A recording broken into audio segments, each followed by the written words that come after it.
aprovou que decisões judiciais já concluídas sobre questões tributárias podem ser revistas caso haja um novo entendimento da Corte sobre o assunto.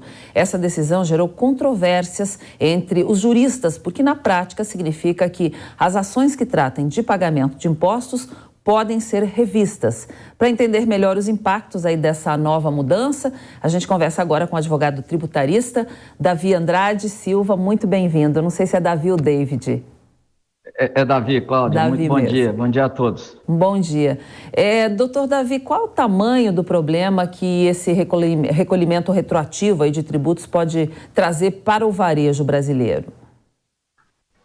Basicamente o que o Supremo decidiu de uma forma muito incorreta no nosso modo de ver, é uma decisão péssima, mas o que o Supremo decidiu basicamente foi criar uma barreira de eficácia para a coisa julgada. A coisa julgada é aquela decisão em relação à qual não há mais nenhum recurso, né? É uma decisão definitiva que resolve definitivamente uma contenda, um conflito judicial. Pois muito bem, o Supremo, nessa questão tributária, basicamente em relação à contribuição social sobre o lucro, ele decide que aquela coisa julgada que já havia sido formada há anos atrás, né, perde absolutamente a eficácia com a nova decisão do Supremo.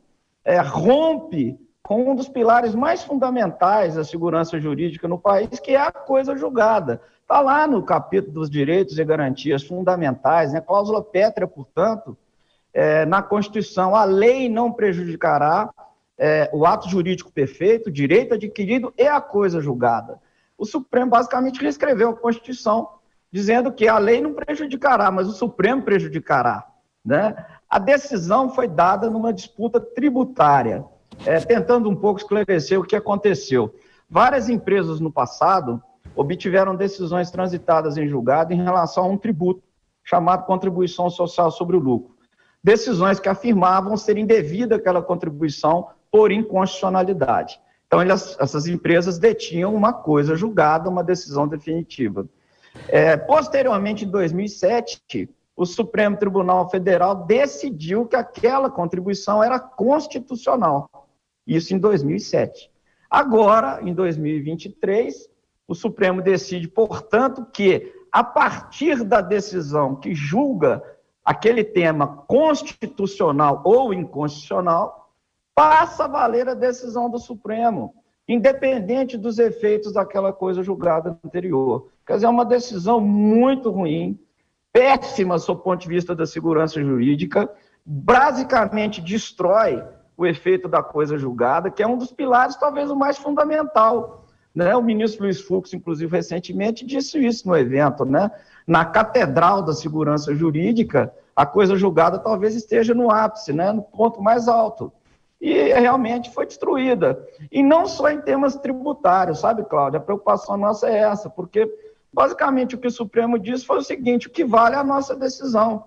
Se o contribuinte, o cidadão, tem uma decisão transitada em julgado há anos, e essa decisão colide no futuro com uma decisão do Supremo Tribunal, passa a valer a decisão do Supremo Tribunal sem necessidade de mais nenhuma formalidade. Então, assim, a avaliação nossa é de que a decisão foi muito equivocada e rompe com um dos pilares mais fundamentais da segurança jurídica no país.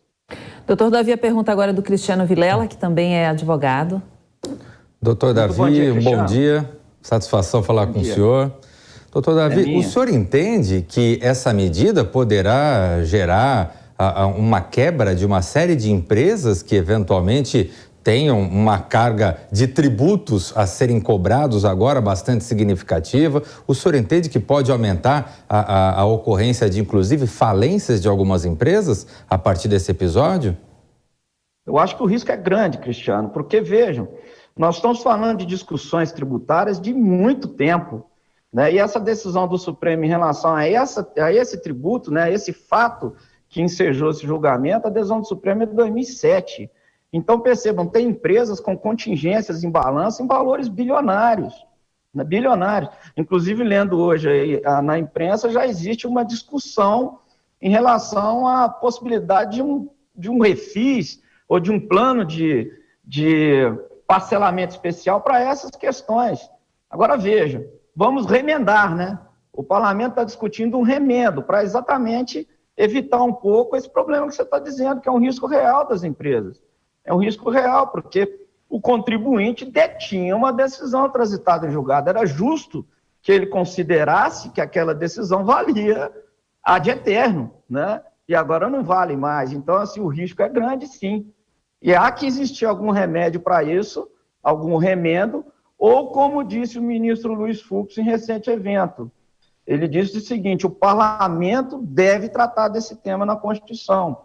E eu acho que o parlamento, ao tratar desse tema, deveria tratar numa PEC reafirmando a autoridade da coisa julgada, mesmo quando decisões posteriores do Supremo modificarem aquele entendimento consolidado. Esse seria um remédio definitivo. Agora, o que estão dizendo aí são remendos para exatamente tornar possível que essas empresas que têm contingências bilionárias parcelem de alguma maneira com algum benefício esse tributo, que não pagaram por força de uma coisa julgada, veja.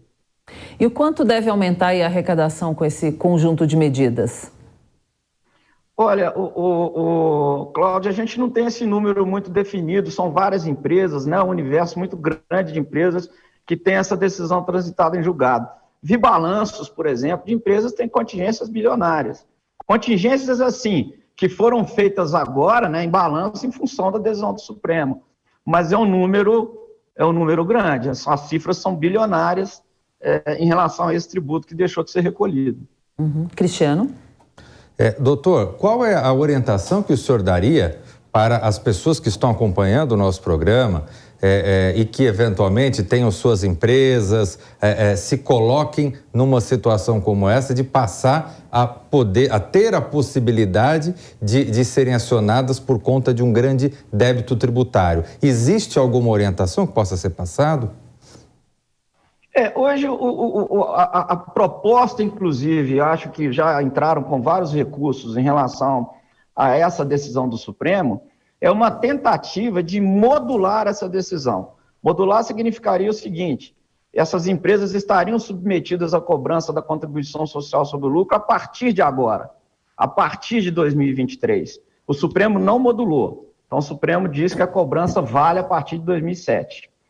Nós sabemos que, embora válido a partir de 2007, o fisco só pode atingir cobrando, lançando, né, que a gente chama de lançamento fiscal, auto de infração, com um prazo decadencial de 5 anos. Então, se a empresa não sofreu nenhuma cobrança até agora da Receita, e vai ser cobrada agora, a Receita só poderá lançar os últimos 5 anos, não poderá atingir até 2007. Mas fato é que existem várias empresas que já foram autuadas, já foram cobradas em períodos anteriores, esses processos estão tramitando na instância administrativa. Então, essas empresas se submeterão ao pagamento, infelizmente, desse tributo em face de uma decisão que já tinham. Esse é o grande absurdo, sabe, Cristiano? É o grande defeito dessa péssima decisão do Supremo Tribunal Federal, sabe? Doutor Davi, a gente traz mais um elemento agora para entrar também nessa conversa, porque o STF decidiu aí que os inadimplentes podem ter os documentos apreendidos e até serem barrados em concursos públicos. Os ministros do Supremo afirmam que o Código de Processo Civil autoriza o juiz a impor medidas coercitivas para punir pessoas com dívidas em atraso. Os documentos apreendidos podem ser a carteira de habilitação ou o passaporte para viagens. Como que o senhor vê essa decisão, doutor? Mais uma péssima decisão do Supremo, né? Infelizmente, o que a gente tem visto hoje no âmbito do Supremo são decisões absolutamente equivocadas. E vejam, isso é o que a gente chama de sanção política, né? Eu tenho lá um débito, né? E existe um meio coercitivo que me obriga a pagar aquele débito. E esse é um meio coercitivo chamado sanção política, coisa que o Supremo Tribunal Federal já tinha decidido no passado ser inconstitucional. Quer dizer, a imposição de sanções à vida do cidadão como meio indireto de cobrança de um débito. O Supremo já tinha solidificado a jurisprudência nesse sentido, né? E agora volta com isso, quer dizer, é um absurdo sem fim. Existe um passivo, o sujeito é obrigado a pagar nos limites da lei. E não é verdade que o Código de Processo Civil autoriza isso. Não é verdade. Porque aí nós estamos no cenário de sanção política. Se isso é possível, tudo passa a ser possível, né? Eu posso caçar o passaporte, eu posso caçar o direito de voto, né? Eu posso caçar direitos individuais para forçar aquele indivíduo a pagar um débito. Quer dizer, é quase a volta da autotutela, né? É quase a volta da autotutela. Pode tudo, vale tudo, para que a dívida seja paga. Um rompimento de uma linha do direito que é secular. Quer dizer, trabalha muito mal o Supremo, infelizmente, com essas decisões, sabe? Trabalha muito mal. Cristiano, sua pergunta? Doutor Davi, o senhor como tributarista pode dizer que no Brasil o empresário, a pessoa que investe no crescimento do Brasil, numa atividade produtiva, ele realmente é um guerreiro de ter que se desdobrar em várias personalidades para tentar fugir a todas essas dificuldades impostas pelo sistema, seja judicial, pelo sistema tributário, pelo sistema legal, que muda as regras do jogo no meio da competição? Está totalmente certo, Cristiano, absolutamente certo para a análise. É um guerreiro. O empresário brasileiro é um lutador, é um guerreiro. Ele é o dínamo da economia, né? Porque nada acontece sem um empresário, né? Governo não gera riqueza, o governo só toma riqueza através da arrecadação tributária. Então, é uma grande mentira essa história de que o governo gera emprego e gera riqueza. O governo não faz isso, quem faz é o empresário. O empresário está aí, sendo metralhado, né? Sendo compelido por uma série de medidas, decisões absolutamente equivocadas do Supremo e realmente num cenário absurdo de total insegurança jurídica. Hoje, nós, advogados aqui de empresas, como é que nós vamos orientar um cliente em relação a uma decisão transitada em julgado? Que segurança podemos dizer para aquele cliente que aquela decisão que ele teve, definitiva, vai valer para o resto da sua vida e, portanto, ele poderá planejar os seus negócios considerando aquela decisão transitada em julgado. Hoje nós não temos mais essa segurança, que foi rompida por uma decisão absurda do Supremo.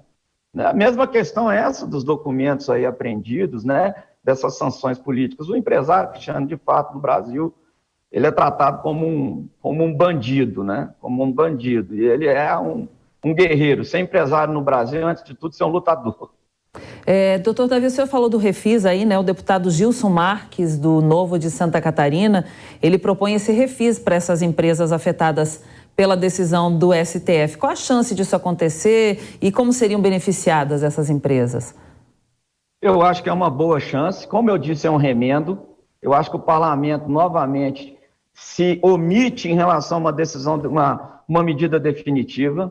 Eu acho que a medida definitiva seria uma reafirmação da coisa julgada sob plano constitucional, portanto, uma emenda, né? Uma emenda à Constituição e não um remendo, que será essa legislação de um parcelamento. Mas, enfim, vai ter que ser o remédio, porque se a situação for essa mesmo, as empresas vão ter que se equacionar de alguma maneira. E aí, se vier um plano desse de parcelamento especial, a gente espera que haja uma redução de multa e juros, ou talvez até eliminação de multa e juros, de forma que a empresa pague ou deva pagar apenas o principal, em função exatamente desse quadro de absoluta incerteza que a decisão do Supremo trouxe, né? Bom, sobre essa decisão aí, sobre os tributos das empresas, a gente conversou com o advogado tributarista, o Davi Andrade. Muito obrigada pela sua entrevista, pelo seu tempo. Um bom dia, uma ótima quinta-feira. Eu que agradeço, Cláudio. Bom dia, Cristiano. Bom dia a todos. Muito obrigado. Obrigada.